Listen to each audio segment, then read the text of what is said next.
right, comes back left. Nani shoots. Oh my goodness, Luis Nani! Here goes Daryl DK at Wormhorn. DK shoots, scores! DK wins it for Orlando!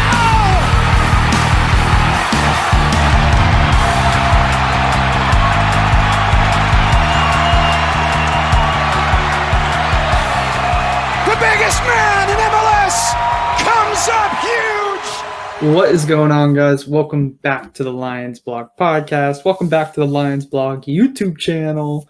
We are here today to have some quick conversation about some signings, and then we are going to get into the Ojeda scouting video. Long time coming.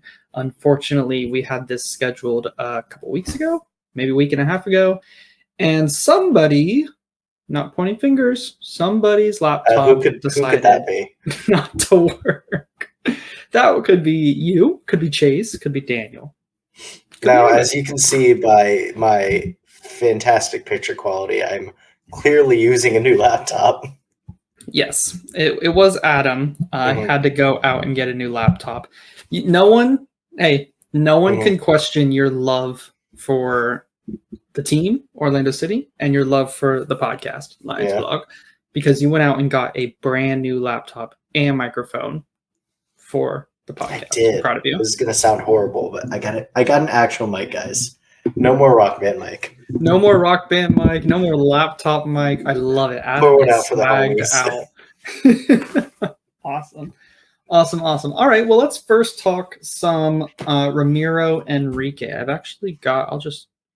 Why not? I wasn't planning on doing this, but I've got it up. We got a thing. Yeah, Ramiro Enrique. That's like Ramiro Enrique, everyone. Yeah. So, 21-year-old forward Ramiro Enrique from Atletico Banfield, 3+2 contract, 3 years through 2025, options Standard 2026, MLS contract, 2027, standard contract. This is our new under 22 striker. What are your quick thoughts on Enrique? He is. I haven't watched a ton of him. I've just seen basically highlight clips of him. That's it. But from what I know, what I've heard is he was a productive striker / winger. He can play all three front spots. He's very dynamic. He's not of the Ercan Kara mold. He's more of a mobile type player, obviously, since he can play in the wing too. And 12 goals, 3 assists, and 4,000 minutes is very good. Especially 4,000 minutes. 4,000. That's what I was going to say. What you were about to say. 4,000 minutes at his age is pretty good. That's an experience. At his age, that's experience. That's productive experience. And he's still so young. He's talented. He's got a little bit of flash to him from what I've seen.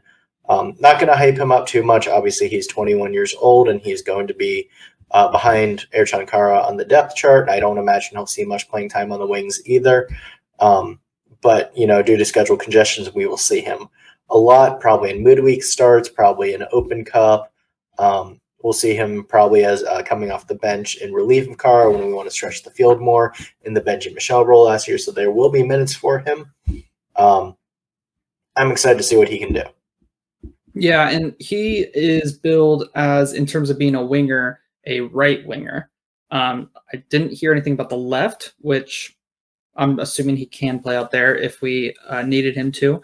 But the interesting thing is the left is where we feel pretty secure. Facu can play out there. Ojeda can play out there. Gaston Gonzalez is obviously back from injury. And we have Ivan Angulo, who can play out there as well as Shaq Mohammed, who we got in the draft. So we're feeling really good on that left side. And some people are saying, well, what about the right?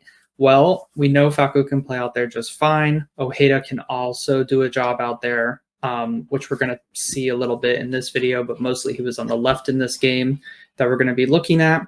And then it's like, can Shaq Mohammed do it? Maybe he can, but I don't know. And it's like, maybe we want one more option out there.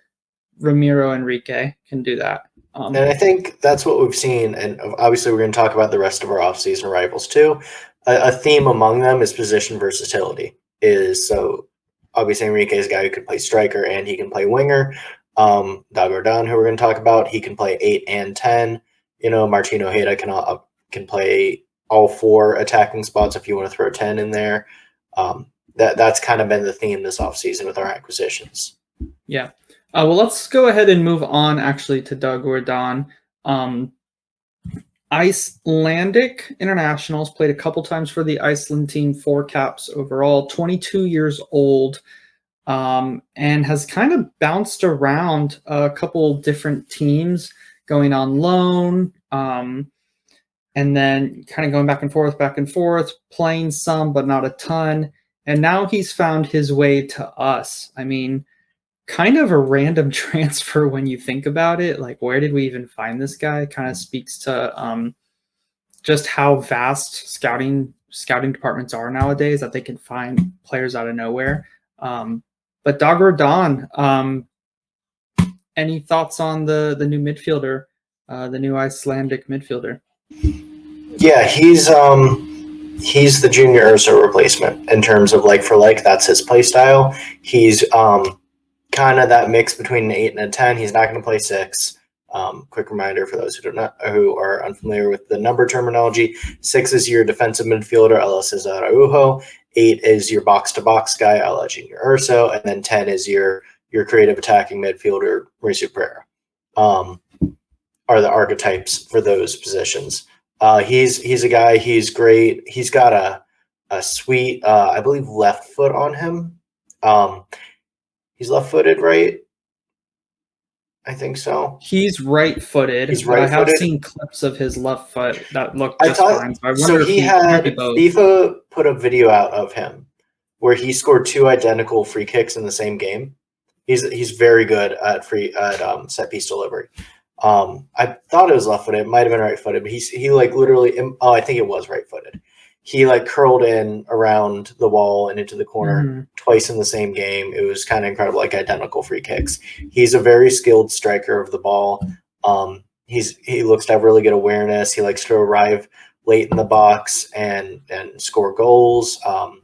He's really going to another thing we've seen with these signings is they've all been very attack minded this offseason, and he is definitely that.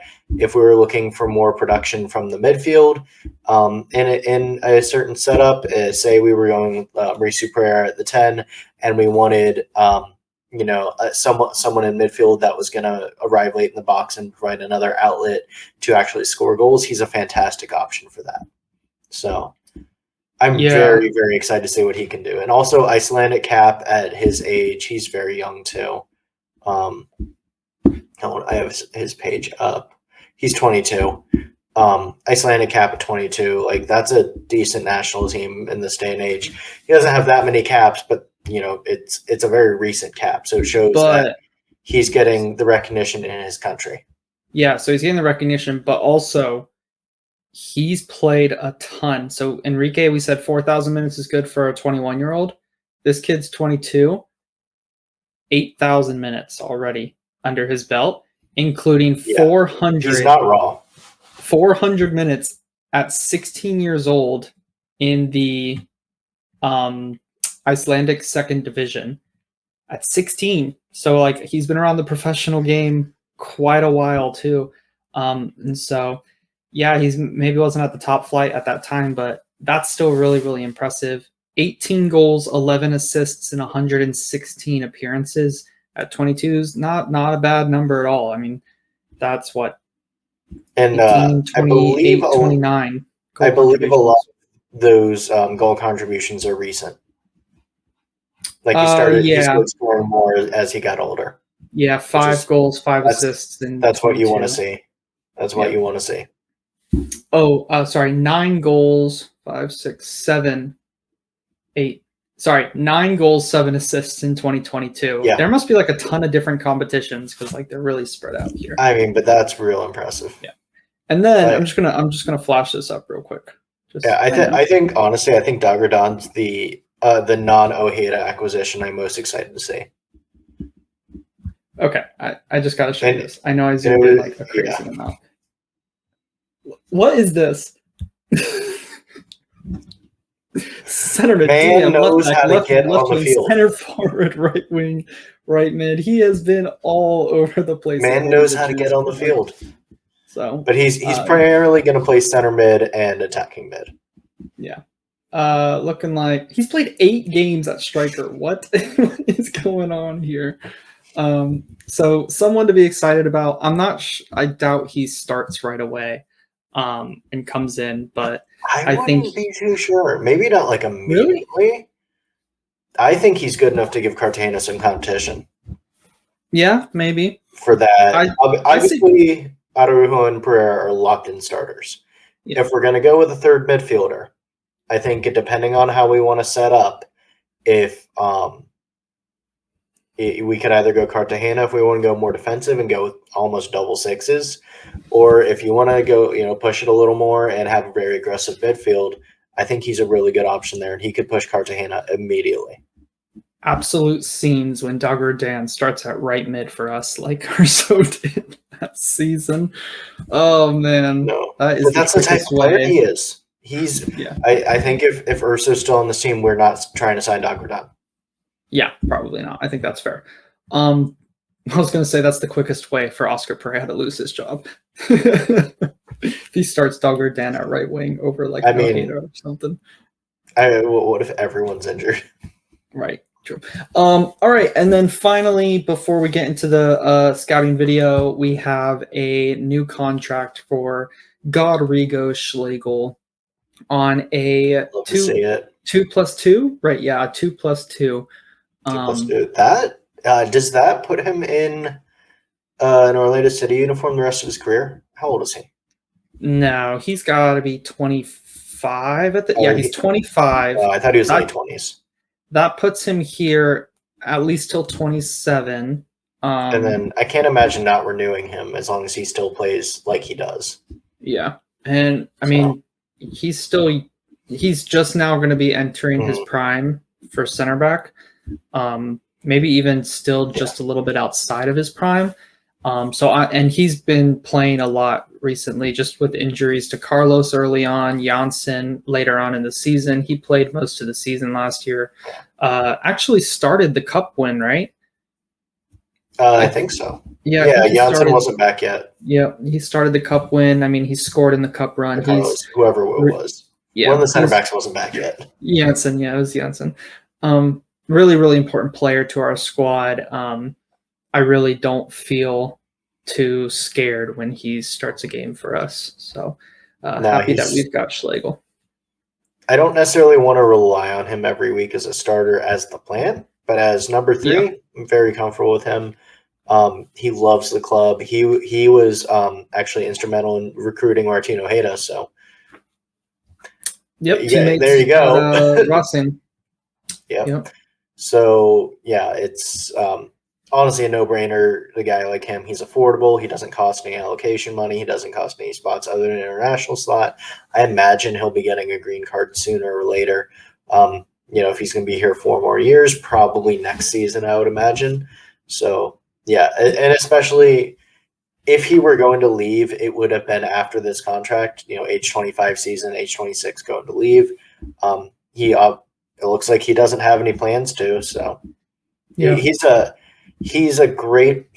kind of player you need in your squad, someone who doesn't mind being a rotational kind of player, but when you need him to play those minutes, he steps in and he doesn't bring the team down. Yeah, no, really important player to our squad and to our success moving forward, I think. So it's good to lock him down. So just all positive news on our front. I mean, we haven't had too many negatives this offseason at all when you think about it. So no wonder us Orlando City fans are feeling pretty excited heading into the season. Any thoughts on that? No negativity right now. You're on mute. I thought I took myself off mute. I can't think of a move that I don't like. It always kind of gone according to plan. And I mean, feels like it. Tom Bogert, MLS Insider, has referenced several times that he thinks that we had the best offseason in the league, and biased, but tend to agree with him. You look around the league, there hasn't been too many more. No. a crazy offseason. Like we've had a lot of moves. LAFC's done really sometimes- good. I think Chicago Fire spent a bunch of money, but I don't know what they have to show for it necessarily. Yeah, not much. And they just lost their promising striker, John Duran. Without like, I mean, they kind of got DK'd there. Yeah. But yeah, it's I can't find a hole in this team.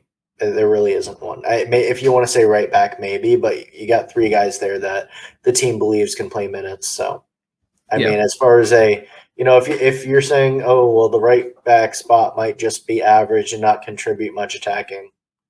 Okay. Oh, no. Oh no, you mean we're not going to play through the right back spot in our attack this year? Oh no, I'll hate that. Darn.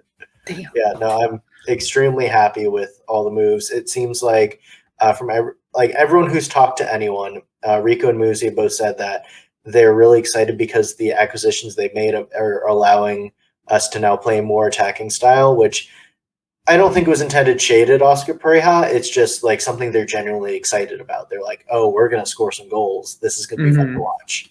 So I think it's a really exciting 5 competitions coming up, or 5 trophies to win in 4 competitions. It's going to be a fun season. I even, not trying to jinx anything, even if we don't win anything, this is going to be a fun team to watch. This is going to be a good team. Injuries and / like unexpected act of God, whatever, are the only way. I don't foresee us being a very good team, and I cannot wait to watch. Yeah, we just have a lot of it seems like every season this gets talked about.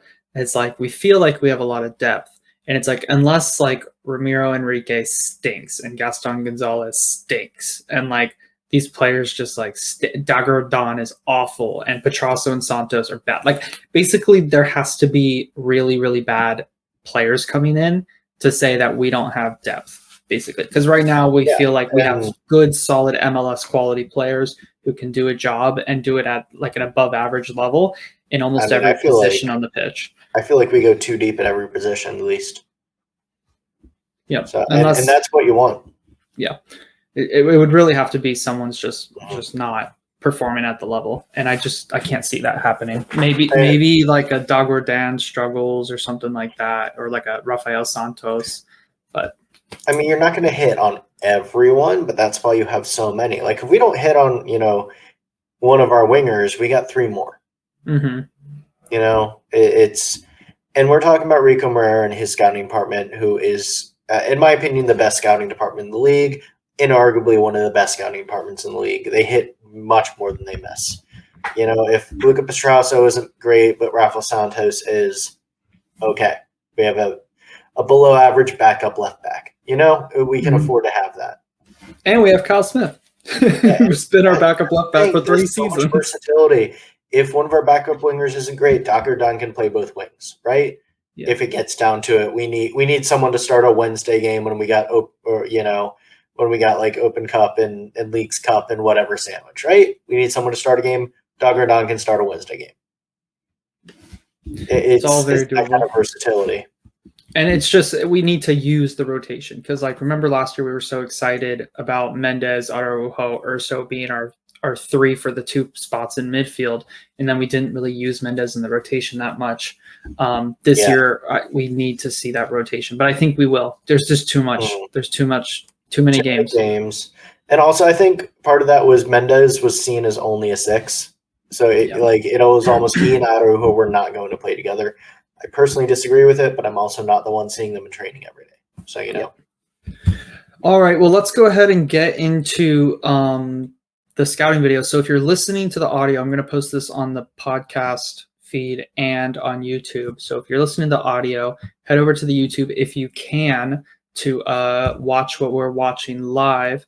If not, just go ahead. Feel free to listen. Not a problem. So let me pull up my screen here. So this is just going to lay it out for you guys. This is a full game River Plate, one of the better sides in Argentina. I think they finished 3rd last year versus obviously Godoy Cruz, which is the team Ojeda plays on. And I knew that Ojeda scored and assisted in this game going into it. But actually, Godoy Cruz go down to 10 men halfway through. So for the first half, and it's like almost right at halftime when it happens. So in the first half, he starts on the left. For the last few minutes of the first half, when they're down to 10 men, he has a couple touches on the right. And then for the rest of the game, he's kind of like their striking outlet, basically. So that's kind of what we're going to see here. And just try and keep an eye out for these circles. I put them in here. I'm not good at editing, so just I gave it my best shot. I gave it my best shot. Gavin, you're disappointing all of our listeners and viewers who, have stayed with us all these years just for your editing skills. I know. It was a request, actually, because I said we're going to do an Ojeda video, scouting video, and someone was like, hey, can you put a circle by the player? Can you put a circle on Ojeda? Because I can never find him, and then the clip's gone. That's how quick some of these are. So I was like, okay, I'll do a circle. So that's what I did. So here we are. So we'll just rewind whenever we want to. But these are going to be defensive actions, offensive actions, all sorts of stuff. So this is just him tracking back, losing the ball, and then I think that's really it. I even did a transition, so I really put some time and effort into fancy, this. Gavin. Yeah. So here he is on the left side. Oscar's gonna like that little bit of press there. Just the instinct to go and make himself a nuisance. Yeah, he's not gonna not play defense. Yeah. And I'm pretty sure. Yeah. I want to say that is Enzo Fernandez taking a set piece. Good whip ball. Isn't Enzo Fernandez with Benfica, right? Yeah, but I think or was this game, was this 2021? No, he joined. Maybe it wasn't Enzo Fernandez. I thought it was, but Yeah, he was with Benfica last year. Oh, I thought he joined just 6 months ago. All right, so I do want to rewatch this clip because we were talking about something else. Yeah. So here he is. Just watch his movement. He always is finding himself in pockets of space. At least in this match, he was. But keeps peeling off. He's moving without expending energy, which is key. That's a really good way to word it. And it's very efficient. Tearing away. He's always on the move as well. At least offensively. He's always running. Faku's going to love that. Yeah. He's like, oh, someone who does me. It's just his feet are always moving and on offense. On defense, he does tend to walk a bit, but offensively, because he's preserving energy, which isn't an issue. But offensively, he's just constantly moving. Yeah, I mean, if he doesn't make that little run, right before there when the ball's not in the air, he's not in a position to receive the ball. It's very intelligent. So I kind of missed it, but yeah, he just makes that little darting run. And he's there. Back post. He's just hanging out where the space is. Yep. There it is, and he, enough space to receive the ball, make himself a nuisance. I was pretty disappointed actually with this. I think he's I mean, it's a miscontrol, but yeah, he just waits too long. He needs to be a little more aggressive with it. Yeah. He had the right idea, poor execution. I really liked that. That's a hell of a ball. Just smart. There. Just smart. Find the space. Also just incredible strike. Yep. All right, I'm just going to rewind this immediately because they win the ball in the midfield, and I did want to highlight this as well. He's right here. They win the ball immediately forward. He just starts running. Yep. And that's how he finds himself in that kind of position because the defense is not set. Again, they're going to win the ball. Look at his instinct. Forward. Yeah. He's right on the shoulder of that defender, and then he's got space. And is this the goal? Yep. Oh, what a strike. Yep. I mean, he made that look easy near post from damn near outside the box. Was this outside the box? Just outside, I think.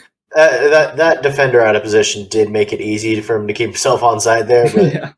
still. Well, they actually called him offside at first. Oh, really? They had to do a VAR check. Yeah, But that's a hell of a finish there. Yep. And then peeling off to the outside. And cross in. Ooh, what a ball! Just yeah. So I like that little cutback. We've been missing the cutback. I feel like that's not been a big part of our game plan. But if you can hit that pass, it's such a deadly pass. yeah, let's watch this one more time. I mean, the So this is vision, the live one. the vision to see and pick out that pass. Yeah, and he just hits it hard too. Just Yeah. like finds the spot, and again finds the space, overlap, bang. Yeah, It's good. Just He looks exciting. Weave it through the defenders. So here he is tracking back, kind of Yeah. jogging a bit, sees a opportunity to get the ball and picks up the pace. But there, that's an Oscar Pereja winger right there. Yeah, Pereira's gonna love that clip. He was literally like, this is him, like covering back. That's Yeah. I was like, okay, that's pretty impressive. Like you're dropping back to left back there. And they will always be used for a player like that in any match at any time. That's going to be willing to run the length of the field if he sees an opportunity to help out on defense. Yeah, that's an invaluable skill. You don't need to always be running on defense. Obviously, you need to conserve energy, but if you see that it needs to be done, freaking do it. he's just always finding the space. Yeah. Not a very good ball there, but it looked prettier than it was. And then there he is again. Forward run. Give me the ball. Give me the ball. Oh, dilly-dallied on it. Top left your screen. Give me the ball. Oh, come on. Come on. They needed to get him the ball. River Plate were leaving so much space, Yeah. and he was finding it time after time in this match. When's the foul?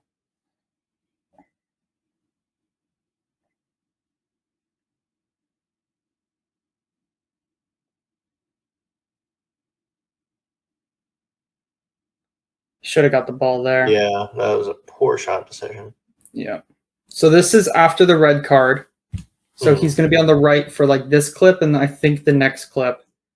So like, I mean, he can do a job out there. Yeah. I think he's going to come back here and put in a tackle. He's, for as quick as he plays when he has the ball, he's very accurate with his passes. Yep. And that was Even just though it get looks to like he's halftime. rushing, the pass gets exactly where he needs it to be. Yep. Good defense there. Yeah. And so this is down to 10 men as well. So every clip from here on out, I mean, a lot of them are counters, but Draws a foul. Yeah. Yep.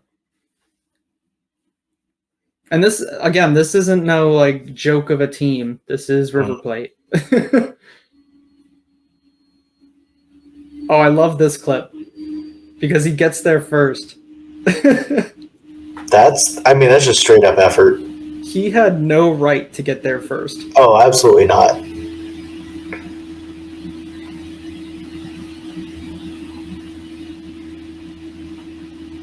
Your mic just got really loud. I don't know why. It's because everyone wants to hear me. Yeah. Oh yeah, look at this touch. A little bit of close control for everyone's liking. Not that one. Boop. That one. Ooh. But then he decided to shoot it. Yeah. Which I understand why. He's like, I'll do it myself. Good defense. Interception. Looks for the 1-2. Guy trips over himself because he sucks.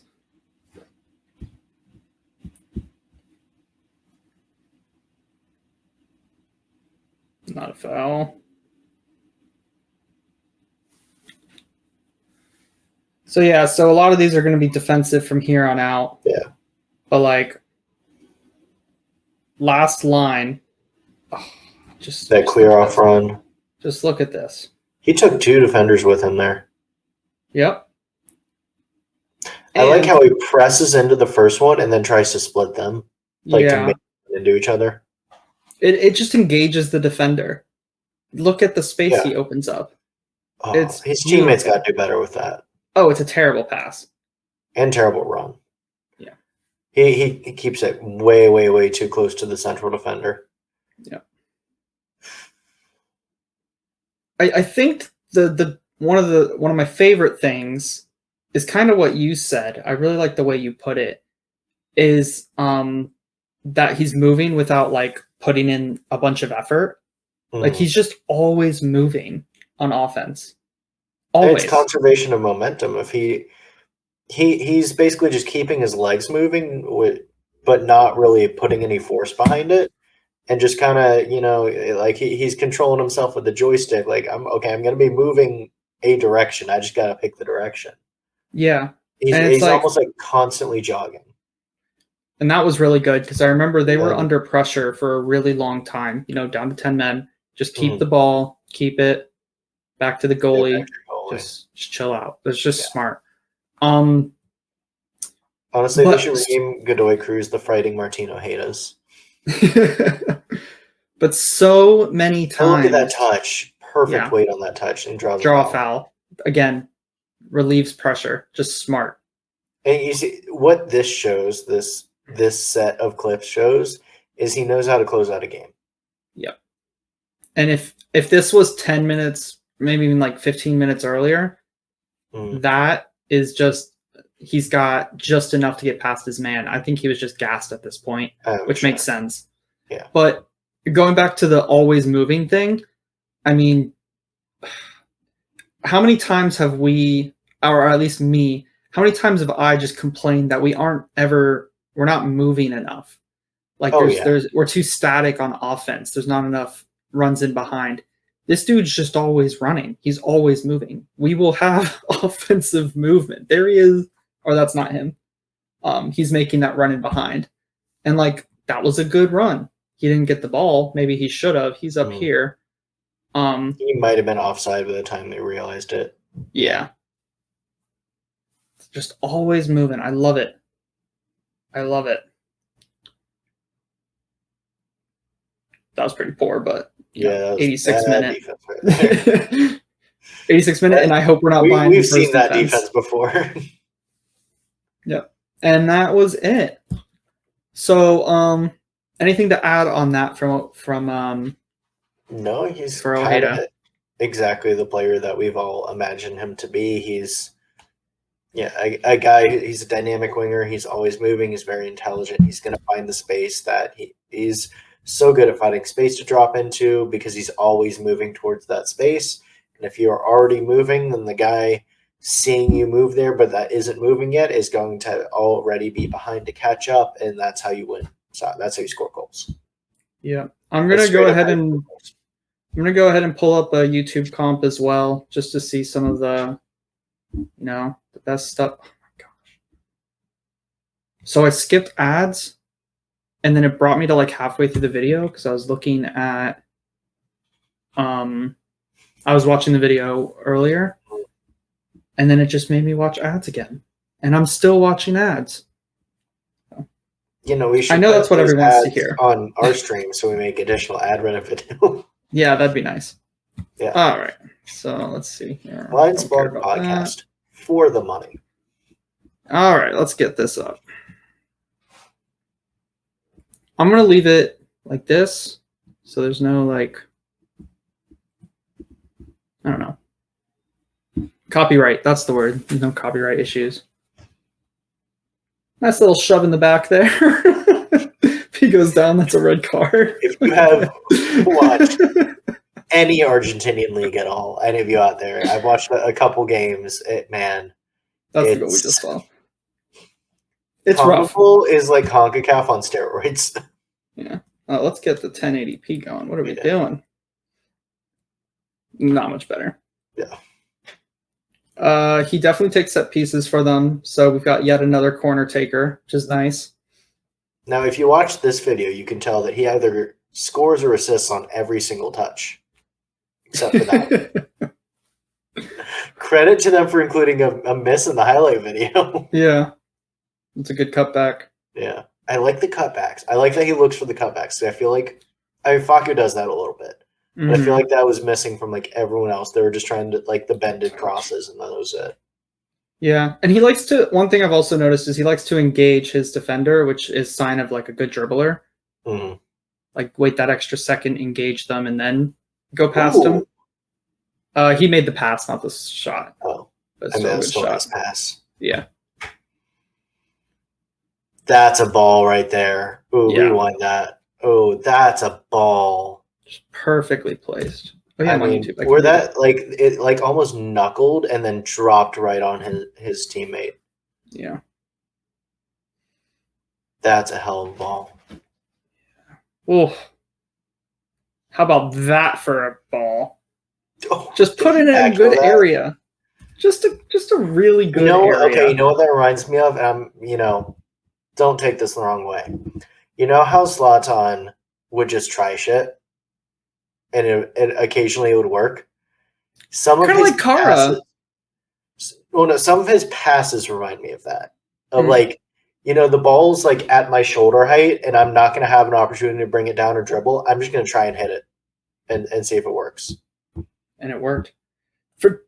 That's terrible. For far too long, I want to call this out. For far too long, we haven't had any threat, danger, um, goals from this portion of the pitch. This has been like a dead zone for us, it feels like. And I feel like Ojeda, I hope will start on the right, but if he does end up being our left winger and Gonzalez is on the bench for whatever reason, Ojeda will bring that kind of threat on this side of the pitch. Again, my preferred lineup would be Ojeda on the right, Facu in the middle, Gonzalez on the left, and Gonzalez will bring us threat over here too. But if it is Ojeda, he will bring a lot of threat on this left side. And that's just a terrible finish. I mean, like, not to throw any shade on Ivan Angulo, who's a fine player.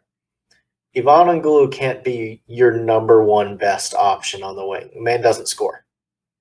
Yeah, he doesn't. He puts in a good shift. He'll keep the Yeah. ball for you. He's probably a really good closing option. He's a good passer. He's good at connecting with his teammates. Awful finisher. Yeah. Hey, that just can't be your number one option there because there's no threat when he has the ball. He's just he's great at linkage play. That's about it. Yeah. And obviously really good defender. So Ojeda, what I'm getting the vibe that he's going to get a lot of opportunities and he's going to create a lot of opportunities, but he's also got the quality to he's got the end product quality. He seems like a kind of guy that's going to get, I mean, of course, is exactly what he does. Like almost equal number goals and assists. He seems equally good at both of them, which is very, very dangerous for a player of his quality. Yeah. There's not much to not like here. Yeah. I think we've struck gold with this signing. He passes, he shoots, he has, skill to make magic happen. He defends. He's by all accounts a great teammate. Everyone loves him who's ever talked to him, played with him. And only 4 million? An absolute steal. Okay, so the Argentina is on fire right now as far as their economy. Oh, that's right. And so their league is just, I mean, literally having a fire sale. Like, there's a max exodus of young talent. Anyone worth any money from that league just seems trying to stay afloat. So, yeah, I believe when we were looking after him last season, the asking price was closer to $8 million. And we got him for half that now. We got him for 4 or 5, whatever the number was. Yeah. But I believe the rumored fee was $8 million last season. Here he is on the right. Easy. Yeah. Sorry, go ahead. And he had, like 2021 was his breakout, not 22. And then he went and had another better year in 2022. Like, it just as slam dunk of a signing as you can get. Yep. We just got to feed him. Mm-hmm. We got to play him, and we will. Pereira and Facu with him up there as well. I'm excited to see how he plays with those two, especially Facu. Like, because I like watching Godoy Cruz. There was not another player of his quality on that pitch. No, there wasn't. But we have one. Yeah. So that's Ojeda. That's who we brought in. I'm sure you guys have already seen the YouTubes, but like to bring a little bit of extra flavor in by kind of going in and doing the hard work and editing a video for you guys to see just some of the stuff that you don't see when you just go on the YouTubes. So got to see some defense, got to see some hiccups, some giveaways, got to see some tackles, interceptions, runs, movement. So just like learning more about players like that. So that's Martin Ojeda, new what is his number? Is he number 11 for us? Number 11. Okay, so he is number 11. So if I want to see if you agree with me on this. The thing that I could see Ojeda struggling with is sometimes in MLS defenses are more aggressive, and he might not find as much space to just kind of drift into as he did in the Argentinian league, due to honestly MLS is a higher quality league top to bottom. That might be controversial in some circles, but having watched a lot of MLS and now a fair amount of the Argentinian league, MLS is a better league. It's kind of not close. Argentina league, because I've watched like probably 4 or 5 games at this point, just scouting players that we've been looking at. It just feels like the players are at max intensity all the time. Yeah. And so there is more space to run into, but when you're in the midfield, it is someone's on you all the time. You're on the touch line and you're getting like rammed into, like you have no time in that midfield, but that leaves space because people are leaving holes in other spots. And so there's not going to be that space. You're right. He might find a more structured but still physical defense that MLS often presents, especially the better MLS sides. Take Philadelphia, right? Philadelphia is an incredibly structured, incredibly physical defense that doesn't leave a lot of those spaces, especially up the middle. I'm interested to see how he deals with that, if he's going to, try and stay more out wide, if he's going to rely on passing more than, dribbling. I could see that being his adjustment that he struggles with. Because, obviously no player is perfect, and especially if they're coming to MLS instead of one of the top 5 European leagues, they do have flaws. I wonder if that's going to be the adjustment for him that he's going to need to overcome, similar to how, honestly, Facu kind of struggled with the same thing a little bit, adjusting to his teammates, adjusting to the physicality, the style of play, and that, he was going to have to make quicker decisions a little bit, especially in the final third. Mm-hmm. I think you're spot on there. I think he might struggle with that. That is kind of why I want our starting lineup to have him and Facu next to each other. I think having them two next to each other and not far away from each other that triangle of Pereira in the right 8. Well, we usually play Pereira left 8, don't we? But if we were to have, was he? Okay, so he's a right side player. Pereira right 8, Facu 10, Ojeda right wing. Oh, that is so much quality in that triangle. That is beautiful. It's like that story of Clint Dempsey in a U.S. training camp years and years ago. I say that like he played yesterday. Where they were doing a passing drill. It was basically like a keep away drill, passing. And Clint Dempsey wasn't passing the ball. He was just dribbling and keeping away from the other team. And Jurgen Klinsmann yells at him like, "Oi, Clint, pass the fucking ball." He's like, "Why? They can't take it off of me." Yeah, the whole goal is to not lose the ball, not to pass the ball. So that's what that passing triangle is going to be like. Hey, move the ball to the other side. Why?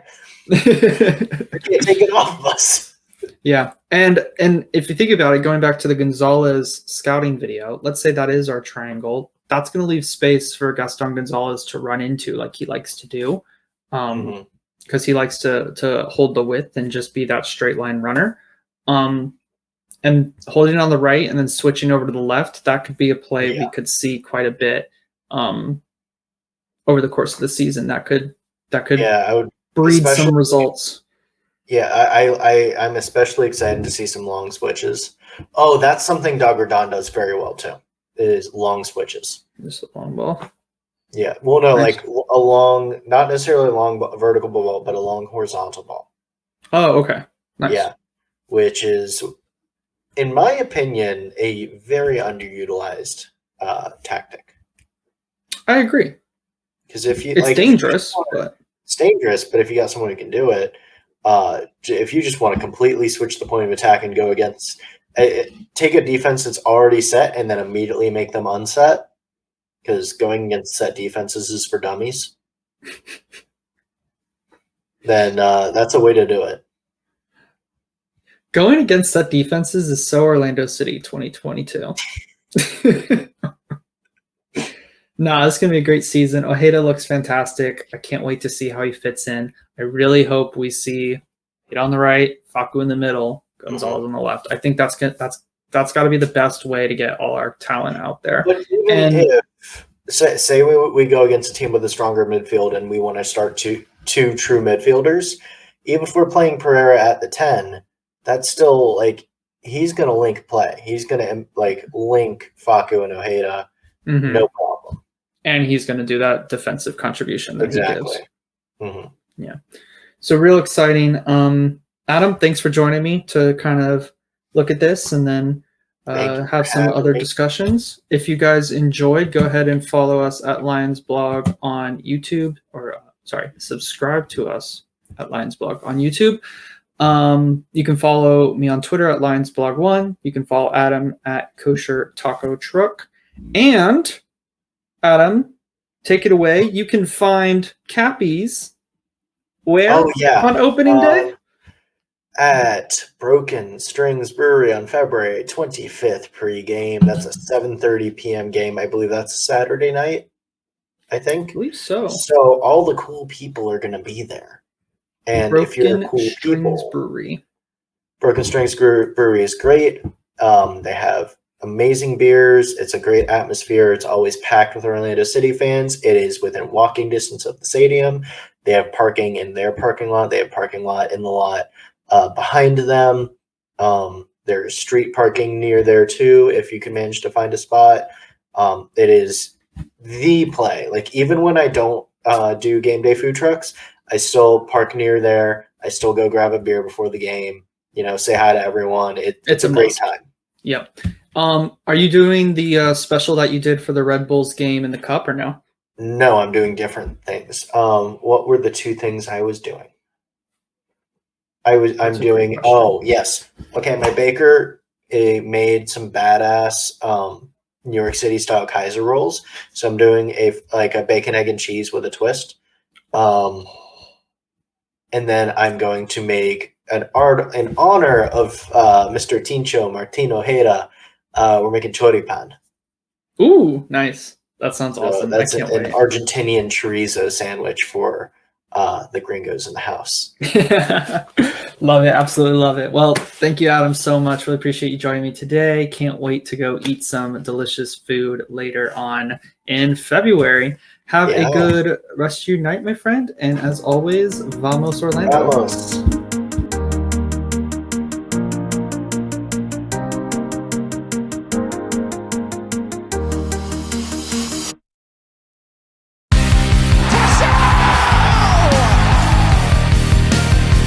Spins right, comes back left, Nani shoots, oh my goodness, Luis Nani! Here goes down DK, at one horn, DK shoots, scores! DK wins it for Orlando!